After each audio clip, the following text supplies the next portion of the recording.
Alright, so bear with me while I load a couple websites. I'm going to go through Socrative,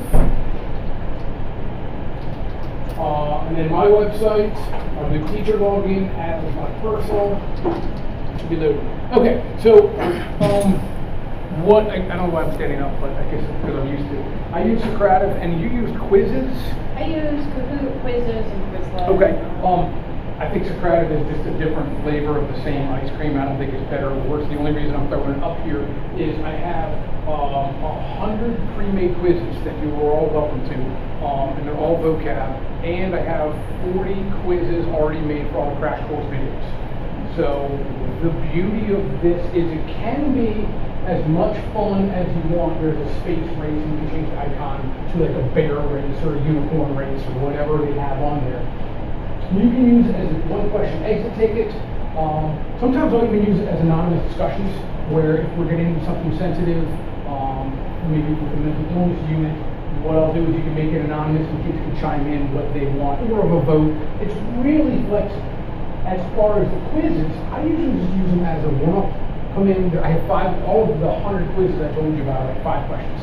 Come in, it's either vocab, what we're going to hit, or vocab, what we have hit, kind of where are we, or again, you can use an exit ticket, because I'll show you, if you're interested, where to get all the stuff I've already created, so we don't have to recreate the wheel.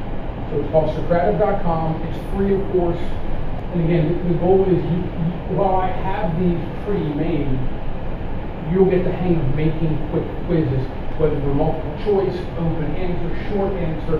You can upload pictures to them, document-based questions.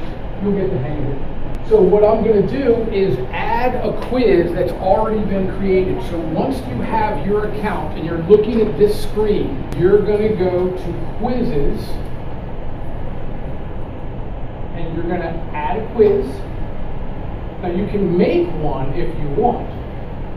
You can create new, and that could not be more intuitive. You name it, you want a multiple choice, true, false, short answer. Or what I'm encouraging you to do, if you want, you import quiz, and you're going to paste a code here. Okay, so here's the Socrative share codes for all the modules, if it ever loads. So what you would do, grab the code, paste it in here, import your quiz, and this is a 5-question one on Unit 1, so I label this, for instance, 1E, behavioral, so that's like Chapter 1 module, the 5th module in the behavioral approach, and it's just basically an idea. And you'll see I put in like little funny animated things because we're talking about dog drool, so you have a lot of options. You can require names, shuffle questions, so not all the kids have the right question, shuffle the answers, so the A, B, C, D, and E. I'm not going to have you go through it right now. I just wanted to introduce you, not that this is a better software or anything else, but because I've kind of created a lot of this stuff, I just wanted to save you all hassle with that. Why don't we then go into, if you guys want, we can go into my website a little bit. And I've got it divided into, if you don't have an account, you're welcome to go to my website. It's called Psych.com. And we're going to go through some of the things I have, but I'm trying to save time because I've collected a lot of stuff and hopefully organized them in a way that works very well with the AP curriculum and the course objectives. So what I'm going to show you, if you don't already have an account yet, one of the first things I'm going to have you do is go to Teacher Resources. That's where I got... Hang on one second. I don't mean to interrupt you. Did everybody sign in when you came back at lunch? There's 3 people who just chose it, right? Right. Looks like everybody's twice. When you know, you know. Sure. So on the site, under Teacher Resources, you're going to see the free downloads. That's why I have Socrative share codes for all modules, Socrative share codes for crash course videos, a list of no prep, low prep demonstrations, because we all don't like being in the copy room more than we have to. And so I came up with probably 50 little demonstrations that require virtually no preparation. That hopefully might save you some time. My lecture notes, not that they're any better than anyone else's, they're just another peek at stuff on there. This is where a lot of teachers like, and I think at this point, last count, I had over 1,800 teachers across the country that use my site, so you're more than welcome to do so. You'll see their videos by unit. So I got most of all the video units here. We can go to research, and what you're going to see when the page loads, it's going to take a while because this internet connection is a little slower than what we would like. But I think I have video clips from everything from Modern Family, I don't even know, to Phineas and Ferb. We're going to have a few Disney clips, The Office, projecting and all on the Gansfield experiment. And it tells you exactly how many minutes it is, so you can kind of prepare a plan. And this is a cute little one I'm sure you've seen from the beginning of Ghostbusters, where, if you haven't seen it, where they're testing out, and he completely misuses negative reinforcement. But it's an interesting concept when you introduce research. A lot of students think that science, that's those people in the lab coats. And so I like showing these really, really short videos, no more than 5 or 6 minutes, because it hopefully prompts the discussion. And again, the reason I'm showing you is because I'd like to think I have most of the stuff you probably want to see on there. So then I clicked on student section. This is just because I teach I'm on a couple of classes in Montgomery College. My Northwest students, and I can show you all how to hook this up.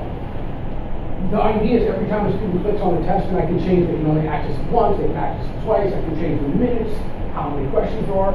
Every kid gets a randomized question, a randomized test. So I like having this. I'm not saying it eliminates cheating, but it reduces cheating. And I can show you how to set something up like this. So just when someone has to make up a test, I say, sure, take it again. And they get a completely different test. Under student resources, what I have here, and like I said, you're more than welcome to have any of this when you go to Unit 2 research methods or learning conditioning. I have everything from emergency, I don't know what to do with the kids, here's a crossword puzzle, to, of course, some more interactive online stuff and hopefully some critical thinking that is going to require quite a bit of group work. I know I'm going fast, I just want to make sure that we got this. Sure. To see it that way, I need to log in. Yes, so, okay, let me do this. To never register, I see that, but Yep. So to see what you're seeing, I have to you register. want to create an account. Everyone wants to create an account. And after I finish blah, blah, blah with the fell swoop, if everyone registers, I can just create an account with a couple of clicks and you'll have access to all of this. And I think hopefully it'll save everyone some time and really help you get the AP curriculum standards down. So that was, we did teacher resources, has all my lecture notes, has a lot of downloadable stuff. Let me go back to teacher resources. This is a fun one under teacher resources. A subliminal program for class use. You can download it, install it on your computer, although your IT person you might need their help. It's nothing bad. When you install the subliminal program for class use, this is fun and you can use it. Either let the kids know or don't let them know, and you're going to have an image that will flash for 1/32 of a second. And so you can either use that to demonstrate consciousness or processing, or you can also circle back and use it for research methods and say, does subliminal processing work? Does subliminal advertising work? So this is a fun little program. You're welcome to have that as well. You'll figure out how to use that. It's a jar file, the .jar, if anyone's a computer tech nerd. Because I'm confirmed. So we did teacher resources. I think we did student section. And again, if you're furiously creating an account, after I sit down, give you about 10 minutes, you'll get an email that says you can go home and play with this all day long. The other one I want to show you that is of some interest is what I call a video textbook. And so I realized a while back I was giving the same lessons 5 times a day for 5 straight years. So I recorded myself from different camera angles with some pretty good camera equipment. What does this mean for you is if you're ever going to be sick and you need an emergency sub-plan, I have 98 videos. They're all 27 minutes. They're shot in HD. And the beautiful thing is when you assign them to your students, then they can take a quiz. You'll get the quiz results. So the idea is if you ever need sub-plans, they're kind of done. On some days, on some units, if I want more time for lab experiments or demonstrations, what I'll do is I have my students go home, watch what we're watching on the phone during practice or whenever they do it. Watch the video, they can take the quiz, and that way we'll have more time in class for group work or demonstrations or labs. So that would be under the video textbook option. And so you'll see for like instance, Unit 8, Emotion Motivation, I have 9 videos. And again, each video has a 10 question quiz, but again, because you know teenagers, every kid that logs in will get a slightly different quiz question. These questions are totally different than any established test method. These I actually made up myself. So I think there's about 2,700 questions to go along with 100 videos. So ideally, it will be very difficult for them to achieve, because if they text each other, which you get for number 5, well, they'll have a completely different number 5. What I try to do with all the worksheets is you'll see the fields. Your kids can open them on the Chromebook, type in them, and then just re-upload them to Google Classroom. So ideally, we're trying to move to a paperless existence. Good? Where is this again? Sorry. This would be under the Student Resources tab. Click on any unit, and you'll see on the left a whole list of resources. And you'll see it for any unit. Okay, so far we know it's Socrative. I hope that works with all the quizzes I got. All of the quizzes, of the 100 quizzes, have funny animated little GIF or GIF, however you want to pronounce it. I think it's supposed to be GIF. And all of my students really seem to like it. It becomes a habit or routine. They come in, they whip out their phones, and they do their Socrative quiz. That's their warm-up. One of the beautiful things about that Socrative is that then you can use that data. You can call it a quiz, you can not call it a quiz. When your assistant principal says, well, show me how data is influencing your instruction. There you go. You have as much as you want or as little as you want. So I think we did Socrative. We talked about the downloadable resources. We did the student section, we did the video section, and we talked about the video text.